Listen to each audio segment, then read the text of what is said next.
বন্ধুরা একটা নতুন একটা জায়গায় এসেছি, দেখো চারিদিকে কলা গাছ, কত কলা গাছ দেখো এখানে, একদম বাগান, বড় বড় বাগান রয়েছে। আর সাথে আমার এসছে রিকি পন্টিংয়ের ভাই কলা বাগানে এসছে। কি খবর বলো, কেমন লাগছে কলা বাগানে এসে? কেমন লাগছে? কলা বাগান তো আমারই বাগান, আমি তো চাষ করলাম। ও আচ্ছা, তোমার বাগানে খুব কলা পাকা হয়েছে? কলা পেকেছে কি? মানুষ খাচ্ছে, পাখিতে খাচ্ছে সব। রিকি পন্টিংয়ের বাগানে আজকে এসছি বেড়াতে, এসে কলার কাঁদি, বড় বড় কলার কাঁদি, বাহ খুব সুন্দর কলা হয়েছে।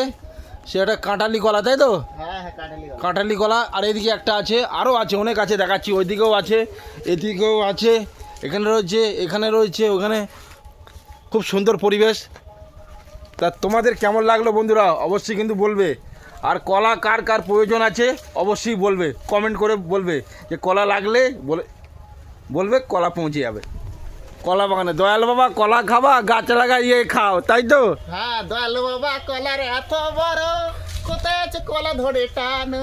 আরে সাবা জিও গুরু, কি গানও করে আবার, কলা বাগানে এসে কলা বাগানের মালিক গানও করছে আবার।